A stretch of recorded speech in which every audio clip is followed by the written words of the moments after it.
ഞാനിവിടെ ഒന്ന് ബ്രഷ് ചെയ്തോട്ടെ. നീ അല്ലാത്തടത്തൊക്കെ ബ്രഷ് ചെയ്താൽ മതി. ഇന്ന് പൊടി. എന്താ ചേട്ടാ ചേട്ടന് കാലം മാറ്റിയല്ലേ?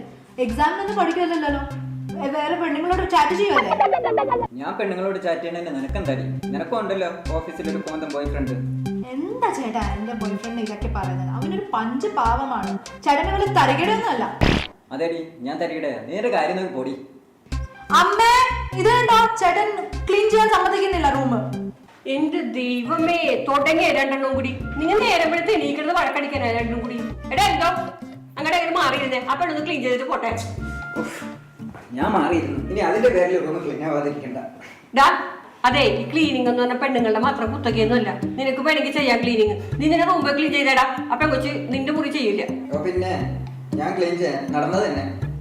നീ അടിച്ച ചൂലോണ്ട് അവിടെ വെച്ചിട്ട് ഇവന്റെ നെത്തി ഞാൻ എന്റെ മേശപ്പുറത്തുനിന്ന് ഇരിക്കട്ടെ. അവൻ ഞാൻ കാണിച്ചു കൊടുക്കാൻ ഞാൻ. എന്താണിത്? നേരം വെളുത്തു, ബഹളം തുടങ്ങി. അടുത്ത ഫ്ലാറ്റിൽ നിന്ന് ആൾക്കാർ ഓടി വരും നിങ്ങളുടെ ബഹളം കേട്ടിട്ട്. നേരം വെളുത്ത തുടങ്ങും എല്ലാവരും. ദേ നിങ്ങളുടെ സന്താനങ്ങൾ നേരം എടുത്ത് തുടങ്ങും രണ്ടെണ്ണം കൂടി അംഗം. എന്താ പറഞ്ഞേ? എന്റെ സന്താനങ്ങളാ? എനിക്ക് മാത്രമായിട്ട് എന്താ സന്താനങ്ങളുണ്ടായത്?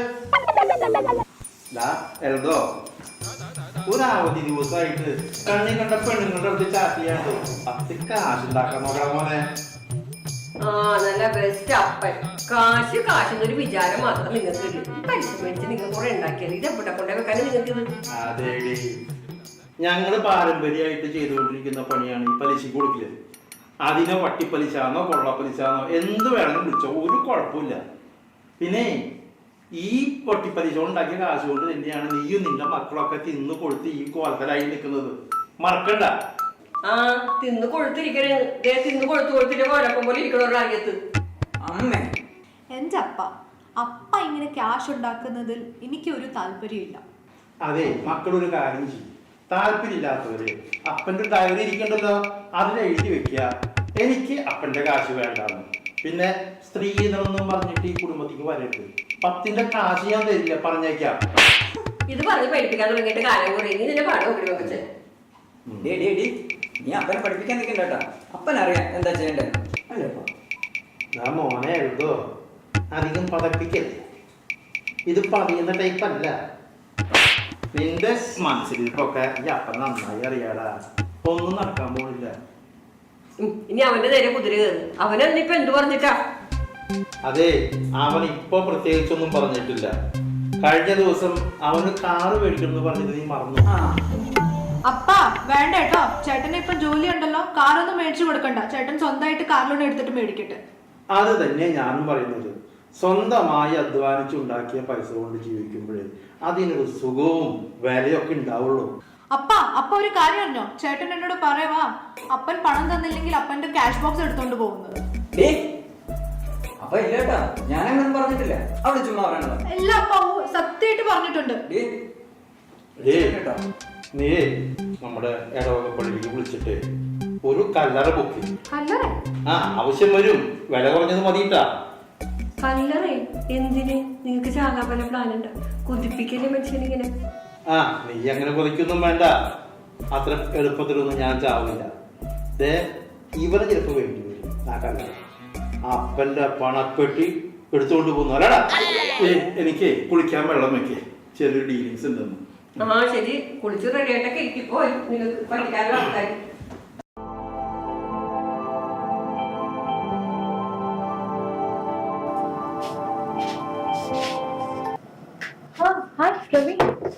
എന്തൊക്കെയായി സിസ്റ്ററിന്റെ കല്യാണത്തിന്റെ കാര്യം? എത്ര ദിവസമായിരുന്നു മനസ്സമാത്തോടെ കിടന്നിട്ട് ആദ്യ ടെൻഷനാ. എന്തിനാ പ്രവീൺ ടെൻഷൻ എടുക്കുന്നത്? വീട്ടിലെല്ലാരും ഉണ്ടല്ലോ, അവരെല്ലാരും നോക്കിക്കോളല്ലോ. ഇവിടെ വീട്ടിലുള്ള ആൾക്കാർക്ക് നമ്മൾ ഇവിടുത്തെ ക്യാഷ് മാത്രം കൊടുത്താൽ മതി. ബാക്കി കാര്യങ്ങളൊക്കെ അവിടെ ഏറ്റെടുക്കും. അതിലെ ഇവിടെ മെയിൻ പ്രശ്നം ക്യാഷ് അല്ലേ? അതിന് ശരിയാവും. നീ ഇവിടെ വന്നിട്ടാണോ ഒരു ടെൻഷനുള്ള പോലെ? ഒരു കാര്യം ടെൻഷൻ അടിക്കണ്ട, നമുക്ക് കാര്യങ്ങളൊക്കെ ശരിയാക്കാം. എല്ലാവർക്കും സമാധാനിപ്പിക്കാനേ എളുപ്പമാണ്. പക്ഷേ വീട്ടിലൊരു സിസ്റ്റർ ഉണ്ട്. അതിന്റെ കല്യാണത്തിന് എന്തൊക്കെ പ്രശ്നങ്ങളെന്ന് അറിയാം. അത് അനുഭവം വരുമ്പോൾ മാത്രമേ മനസ്സിലാക്കുള്ളൂ. എന്റെ ഡാഡി ഇന്ന് ജീവിച്ചിട്ടുണ്ടായിരുന്നെങ്കിൽ ഈ വക പ്രശ്നങ്ങളൊന്നും എനിക്ക് വരത്തില്ല. ബാങ്കിൽ നിന്ന് പേഴ്സണൽ ലോൺ കിട്ടിയില്ലല്ലേ? ബാങ്കിൽ നിന്ന് പേഴ്സണൽ ലോൺ കിട്ടുമല്ലോ എന്ന് വിചാരിച്ചിരിക്കുകയായിരുന്നു. പക്ഷെ എന്റെ സകല കണക്കൂട്ടൽ അവിടെ തെറ്റി. ഇപ്പം കോവിഡിന് ശേഷം പണ്ടത്തെ പോലെ ബാങ്ക് പേഴ്സണൽ ലോൺ പാസ്സാക്കാറില്ല എത്ര നമുക്ക് കൂടി ഒന്ന് ആലോചിക്കാം.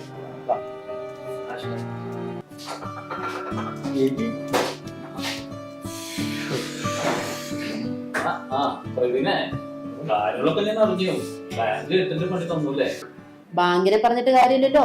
സെൻട്രൽ ബാങ്ക് പറയുന്ന മറ്റു ബാങ്ക് അനുസരിച്ചല്ലേ പറ്റുള്ളൂ. പണ്ടൊക്കെ ബാങ്ക് ഇഷ്ടമായി വാരിക്ക് ഒരു ലോൺ കൊടുത്തു. പിന്നെ കോവിഡ് വന്നിട്ട് കുറെ ആൾക്കാരെ ജോലി പോയി. അത് കഴിഞ്ഞപ്പോ അവരൊക്കെ നാട്ടിലേക്ക് തിരിച്ചു പോയി. തിരിച്ചടക്കാൻ പറ്റില്ലല്ലോ പൈസ. അപ്പൊ കാര്യം സെൻട്രൽ ബാങ്ക് കാര്യങ്ങളൊക്കെ കൊണ്ട് അതാണ് പ്രശ്നം. ഈ സ്ത്രീധനം പിന്നെ ഈ സ്വർണ്ണാഭരണങ്ങൾ അത് തന്നെയാണ് നമ്മുടെ ഈ നാട്ടിന്റെ ഏറ്റവും വലിയ ശാപം. ഈ സ്ത്രീധനത്തിന്റെ കാര്യത്തിലും സ്വർണത്തിന്റെ കാര്യത്തിലൊക്കെ ആദർശങ്ങളൊക്കെ പറയും ആൾക്കാർ. പക്ഷെ സ്വന്തം കുടുംബത്തിന്റെ കാര്യം വരുമ്പോഴുണ്ടല്ലോ ഒക്കെ ഈ ആമ തല ഉള്ളിലേക്ക് കളിക്കുന്നവരൊക്കെ ഒരിക്കും. ഇനിയിപ്പോ അതും ഇതും പറഞ്ഞിട്ട് എന്നാ കാര്യം? നടക്കുന്ന കാര്യം വല്ലോണ്ട് ഈ പറയും. നമുക്ക് എങ്ങനെ പ്രവീണിനെ സഹായിക്കാൻ സാധിക്കും അത് മാത്രം പറയും. അതിന് നമ്മള് സഹായിക്കുന്നതിന് ഒരു പരിധി ഉണ്ടല്ലോ. അത് ശരിയാണ്. എന്നാലും മാക്സിമം നമ്മളെ കൊണ്ട് കഴിയുന്ന സപ്പോർട്ട് നമ്മൾ ചെയ്ത് കഴിഞ്ഞാല് ബാക്കിയിൽ നോക്കിയാൽ മതിയല്ലോ. ബോസ് വരുമ്പോ ആളോടും ചോദിക്കാം, ആള് സഹായിക്കാതിരിക്കില്ല. നീ സമാധാനം ഇരിക്കേ, കാര്യങ്ങളൊക്കെ ശരിയാവും. എന്റെ പ്രവീണ, നീ ടെൻഷൻ അടിക്കണ്ട. നീ കഷ്ടപ്പെടുന്നതിനുള്ളത് നിന്റെ ഭാവി അമ്മാനത്തിലേക്ക് നമുക്ക് പലിശ അടക്കാം, നമുക്ക് മുതലാക്കാം. അത് ശരിയാ, വട്ടിപ്പലിശ വാങ്ങി കുറെ സമ്പാദിച്ചു വെച്ചിട്ടുണ്ടല്ലോ. അതിന്റെ നല്ലൊരു ഓഹരി സ്ത്രീധനമായിട്ട് നിനക്ക് ലഭിക്കാതിരിക്കില്ല. എനിക്ക് അങ്ങനത്തെ കാശ് വേണ്ട. ഞാനേ സ്ത്രീധനം ഇല്ലാതെ തന്നെയാണ് അവളെ കല്യാണം കേൾക്കാൻ ഉദ്ദേശിക്കുന്നത്. എടാ പൊട്ട, നീ പ്രാക്ടിക്കൽ ആദർശങ്ങളൊക്കെ കൊള്ളാം. അതൊക്കെ കേട്ടോ. ജീവിക്കാൻ പണം വേണം. നീ സ്ത്രീധനം വാങ്ങിച്ചു നട്ടിട്ട് മാനം ഇടിഞ്ഞു വിടാൻ പോകുന്നില്ലേ? പ്രവീണേ, ഭാവി അമ്മായിപ്പൻ എങ്ങനെ കാശുണ്ടാക്കി എന്നതിനെ പറ്റി നീ ചിന്തിക്കണ്ട. കിട്ടുന്ന ലക്ഷങ്ങൾ കൊണ്ട് എങ്ങനെ നല്ല കാര്യങ്ങൾ ചെയ്യാം എന്നതിനെ പറ്റി ചിന്തിക്കുക. അപ്പൊ തീർന്നില്ലേ പ്രശ്നം? അതാണ് പറയുന്നത്. ഒന്നാം പാവം തിന്നാ തീരും. എന്താ സംഭവം? ഇവിടെ എല്ലാരും നല്ല ഹാപ്പി ആണല്ലോ. എന്നോടും കൂടി പറയാൻ ഞാനും കൂടി ഒന്ന് കേക്കട്ടെ, ഞാനും ചിരിക്കട്ടെ. നിന്റെ അപ്പന്റെ കാര്യം സംസാരിക്കുന്നത് പ്രവീൺ. നാട്ടുകാരെ പറ്റിച്ചുണ്ടാക്കിയ 10 പൈസ അവന് സ്ത്രീധനായിട്ട് കണ്ടാണ്.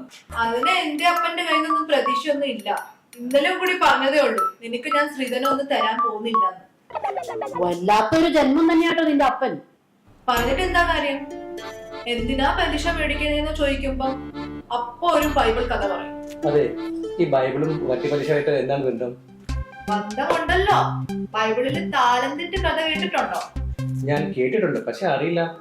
ഒരിക്കൽ ഒരു യജമാനൻ ദൂരയാത്ര പോകുന്ന സമയത്ത് തന്റെ ഭൃത്യന്മാർക്ക് താലന്തുകൾ വീതിച്ചു കൊടുത്തു. ഒരാൾക്ക് 5, ഒരാൾക്ക് 3, ഒരാൾക്ക് 1. യജമാനൻ തിരിച്ചു വന്നപ്പോഴേ വൃദ്ധന്മാരെ വിളിച്ച് അന്ന് കൊടുത്ത എല്ലാ താലന്റുകളും തിരിച്ചു ചോദിച്ചു. 5 താലന്ത് കിട്ടിയ ഭൃത്യനും 3 താലന്ത് കിട്ടിയ ഭൃത്യനും അത് ഇരട്ടിയായി തിരിച്ചു കൊടുത്തു. യജമാനന് സന്തോഷായി. അപ്പൊ ഒരു താലന്ത് കിട്ടിയ ആളിനോ? അയാൾ അത് കിട്ടിയ പോലെ തിരിച്ചു കൊടുത്തു. അത് കണ്ടപ്പോൾ യജമാനെ കുറച്ച് കളിയായി. അപ്പോൾ യജമാനൻ ചോദിച്ചു, എടാ മരമണ്ട, നീ ഇത് പലിശക്ക് കൊടുത്തായിരുന്നെങ്കിൽ ഇത് ഇരട്ടിയാവില്ലായിരുന്നോ? ഓ, അതാണ് നിന്റെ അപ്പൻ വട്ടിപ്പലിശ വാങ്ങി കടം കൊടുക്കുന്നത് അല്ലേ? അപ്പന്റെ ഭാഷയിൽ പറഞ്ഞാൽ ഞാൻ ബൈബിളിൽ എഴുതിയത് മാത്രം ചെയ്യുന്നു. പിന്നെ എന്താ പ്രശ്നം? ഞാൻ സൂത്രം പറഞ്ഞു തരാം. ഇനി അത് നടക്കില്ല. നിങ്ങൾക്ക് 2 പേർക്കും തരുന്നുണ്ടെങ്കിൽ ഒരു കൈ നോക്കാം. അതെന്താ?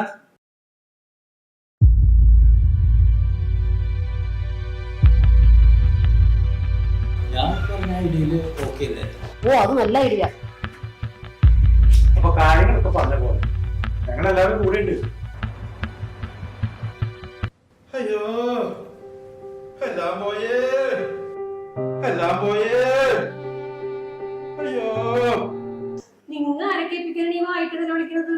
നാട്ടുകാരെ പോയി വിളിച്ചറിയിക്കാനോ ഓൾ വിളിച്ചോടി പോയെന്ന്. അമ്മയ്ക്ക് അങ്ങനെ പറഞ്ഞാ മതി. അപ്പന് നഷ്ടമായതേ ലക്ഷങ്ങളാ. എടാ, നിന്റെ അപ്പനെ കാലങ്ങളായി നാട്ടുകാരെ പറ്റിച്ച് കുറെ കാശുണ്ടാക്കാൻ തുടങ്ങിയിട്ട് അതിന്ന് കുറച്ച് പോയി നോക്കി. എനിക്ക് വലിയ വിഷമമൊന്നുമില്ല. എടീ, നീയും നിന്റെ മോളും കൂടി എന്നെ ഇങ്ങനെ ചതിക്കുന്നു ഞാൻ വിചാരിച്ചില്ല. എനിക്കൊരു കാറ് വാങ്ങി തന്നിരുന്നെങ്കിൽ അത്രയും കാശെങ്കിലും ലാഭിക്കാമായിരുന്നു. ആ, നിങ്ങ അവിടെ കുറച്ചോണ്ടിരുന്നോ? എന്തോ അങ്കിള് അരി വന്നു തോന്നുന്നു. പോയി ഡോറ് തുറന്നു കൊടുത്തേ. നിങ്ങൾ ഒന്ന് അടങ്ങിയിരിക്കന്റെ മനുഷ്യ. നിങ്ങൊന്ന് സമാധാനിക്കും മനുഷ്യ. ഒന്ന് കുട്ടി ഉണ്ടോന്നെ? ആന്റി പുറത്തേ പോലെ ആന്റി വൈകുന്നേരം വരുത്താ. എന്താ എല്ലാം പോയി അളിയാ. എന്താ വെള്ളം വന്ന് എല്ലാം എടുത്തുകൊണ്ട് പോയി എന്ന് പറഞ്ഞു. കള്ളനല്ല അളിയ, കള്ളിയാണോ ഉണ്ടായത്? അത് ഒരു കള്ളിയല്ല, രണ്ട് കള്ളി. ഒന്ന് സമാധാനമായിട്ട് ഇരിക്കും മനുഷ്യ. നിങ്ങൾക്ക് ടെൻഷൻ അടിച്ച ശ്വാസം മുട്ട് വരുമെന്ന് അറിയാൻ പാടില്ലേ? നിങ്ങളല്ലേ കഴിഞ്ഞ ദിവസം എന്നെ കൊണ്ട് കല്ലറ ബുക്ക് ചെയ്യിച്ചത്. ആ കല്ലറ നിങ്ങൾക്ക് തന്നെ ആവശ്യം വരുവോട്ടാ, അത് തട്ടിപ്പോകുവേ. എന്താ സംഭവം? എന്താ ഉണ്ടായേ? ആരെങ്കിലും തെളിച്ചു പറയേ. ഒന്ന് നാട്ടിനെ അപ്പം മേലെടുക്കുന്നത് മക്കൾക്ക് പോയിരിക്കും എന്ന് പറയില്ലേ? എൽസിനെ കൊണ്ട് മൊത്തം കാശ് എടുത്തിട്ട് പോയി. അതിനാണ് ഈ നേരം വിട്ടപ്പോ തുടങ്ങി ഇരിക്കുന്നത്. എന്ത് എളുപ്പത്തിലാ അമ്മ പറയണത്? ഇതൊക്കെ എങ്ങനെ? നമ്മുടെ എൽസി നമ്മളെല്ലാം എടുത്തോണ്ട് പോയെന്നോ? ഒന്നും മനസ്സിലാവുന്നില്ലല്ലോ. ആരെങ്കിലും ഒന്ന് തെളിച്ചു പറഞ്ഞു നോക്കൂനെ. നിങ്ങൾക്ക് അറിയാൻ പറ്റില്ല അവനൊരു പയ്യനോട് ഇഷ്ടമുള്ള കാര്യം. അവൾ ഓഫീസിൽ അവളോട് നോക്കിയതല്ലേ? അത് നല്ലൊരു പയ്യനാന്നല്ലേ നാത്തും പറഞ്ഞത്? അതെ, നല്ലൊരു പയ്യൻ തന്നെയാണ്. അവന്റെ പെൺകുട്ടിക്ക് ഒരു കല്യാണം ആവശ്യമുണ്ട്. അപ്പൊ അവർക്ക് ഉദ്ദേശിച്ച പൈസ അറേഞ്ച് ചെയ്യാൻ പറ്റില്ല. നമ്മളോട് വന്ന് കുറച്ച് പൈസ അറേഞ്ച് ചെയ്ത് കൊടുക്കാൻ പറ്റുമെന്ന് ചോദിച്ചു. കാശ് എടുത്തു കൊടുക്കായിരുന്നില്ലേ നാത്തൂനെ? എന്റെ നാട്ടിൽ എന്ത് പറയണേ എവിടുന്ന പൈസ പഠിക്കുമ്പോഴേക്ക് പോകാറുണ്ട്. എല്ലാ പൈസ എനിക്ക് അങ്ങനെയാണെങ്കിൽ അലമാരി വെച്ച് കൂട്ടി താക്കോട്ട് കൊണ്ട് ഉറപ്പിനായിരുന്നു. പിന്നെ ഞാൻ എവിടെ നിന്ന് പൈസ കൊടുക്കാനാ? അതെ, അപ്പന്റെ പണപ്പെട്ടിയുടെ ചാവി അപ്പന്റെ അരയിലായിരുന്നോണ്ട് അതിനൊരു ചില്ലി കാശെടുക്കാൻ പറ്റിയിട്ടില്ല. ഞാൻ കുറെ നോക്കിയതാ, ഒരു രക്ഷ. എന്നിട്ട് എന്താവാൻ? ഞാൻ എന്നോട് ചോദിച്ചടി മോളെ നിനക്ക് ധൈര്യം ഉണ്ടാ? ധൈര്യം ഉണ്ടെങ്കിൽ ആ പെട്ടി മുഴുവനായിട്ട് എടുത്തിട്ട് പോയിക്കോളാൻ പറഞ്ഞു. എന്നാൽ എന്റെ അളിയാ, അത് കൊലച്ചതില്ല അവര് ചെയ്തത്. ഇന്നലെ അങ്ങേര് ഓഫീസിൽ പോയ നേരത്ത് എൽസിയുടെ മോള് ആ പയ്യനും കൂടി ഇവിടെ വന്നിട്ടുണ്ടായിരുന്നു. മക്കളെ, അമ്മ എല്ലാം എടുത്ത് റെഡിയാക്കി വെച്ചിട്ടുണ്ട്. അമ്മ എന്തായാലും അപ്പനിപ്പോ വരുമെന്നൊന്ന് വിളിച്ചു നോക്കട്ടെ. അപ്പോ കാര്യങ്ങളൊക്കെ പറഞ്ഞ പോലെ അത് ഒരു വിട്ടുവീഴ്ചയില്ല. പൈസയുടെ കാര്യത്തില് ഒരു വിട്ടുവീഴ്ച ഇല്ലാത്ത ആളാണ്, അറിയാലോ. ആ ഫോൺ ഒന്നുണ്ട് ആരാ? ആ വീട്ടിൽ അറിയില്ലേ, സംസാരിക്കൂ. ഹലോ, ആ എന്താ? നിങ്ങൾ എവിടെയാ? നിന്നോട് ഞാൻ 100 വട്ടം പറഞ്ഞിട്ടുണ്ട് ഓഫീസിലിരിക്കുന്ന സമയത്ത് വെറുതെ വിളിച്ച് ബുദ്ധിമുട്ടിക്കരുതെന്ന്. ഞാൻ നിങ്ങളുടെ ശബ്ദം ഒന്ന് കേൾക്കാൻ വിളിച്ചതാ. ഓ, ഈ വയസ്സുകാലത്ത് അവളുടെ ശൃംഗാരം. അല്ല, നിങ്ങൾ എപ്പോഴും ഇങ്ങോട്ട് വരുന്നേ? ആ, ഞാൻ ഇന്ന് കുറച്ച് നേരം വൈകിട്ടേ വരുള്ളൂ. നീ വെച്ചേ. എന്തായാലും ഇപ്പൊ എന്തായാലും അപ്പൻ ഇങ്ങോട്ട് വരില്ല. ധൈര്യത്തോടുകൂടി പോകാം. പിന്നെ ഈ പെട്ടിയുടെ ചാവി അപ്പന്റെ കയ്യിലാണ്. ഇതെങ്ങനെയെങ്കിലും ഇരുന്ന് പൊളിച്ച് പാസ്പോർട്ടും കുറച്ച് ചെക്കൊക്കെ അതിൽ കാണും. അതൊക്കെ നിങ്ങൾ ഓഫീസിൽ ആരെങ്കിലും ഏൽപ്പിച്ചിട്ട് നിങ്ങൾ പോയിക്കോ. അതെ, ഞങ്ങൾക്ക് ക്യാഷ് മാത്രം മതി. അമ്മേ, അത് കുറച്ച് ഗോൾഡ് ഇരിപ്പുണ്ട്. ഗോൾഡൊക്കെ നീ എടുത്തോ. അപ്പൊ കടക്കാർക്ക് വേറെ വേണമെങ്കിൽ മേടിച്ചു കൊടുത്തോളൂ. പിന്നെ ഇതിലുള്ള ക്യാഷ് ഇപ്പൊ തന്നെ ഞാൻ എന്റെ ബാങ്ക് അക്കൗണ്ടിൽ ഡെപ്പോസിറ്റ് ചെയ്തു. പിന്നെ എനിക്ക് ഓൺലൈനായിട്ട് ട്രാൻസ്ഫർ ചെയ്യാം. ഓ, അതെന്തായാലും കുഴപ്പമില്ല. നിങ്ങളുടെ ഫ്ലൈറ്റ് ടിക്കറ്റും പാസ്പോർട്ടൊക്കെ ഓക്കെ അല്ലേ? എത്ര മണിക്ക് ഫ്ലൈറ്റ്? ഇന്ന് 7 മണിക്കാണ്. ആ, ഓക്കെ. അപ്പൊ പിന്നെ കുഴപ്പമില്ല. എന്തായാലും അപ്പൻ അത് അത്ര നേരത്തെ വരാൻ സാധ്യതയില്ല.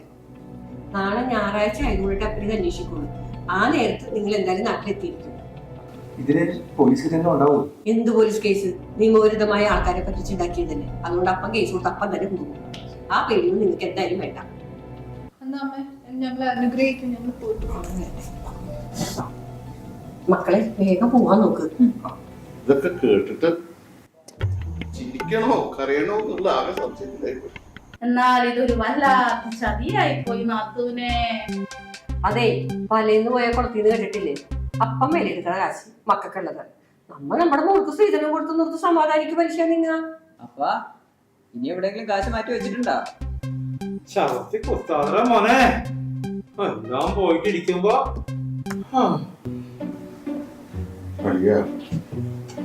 നാട്ടുകാരെ തെറ്റുണ്ടാക്കിയ കാശ് ഒരു ജീവകാരന്റെ പ്രവർത്തനത്തിന് വേണ്ടിയിട്ടാണ് ചെലവാക്കി വിചാരിച്ച്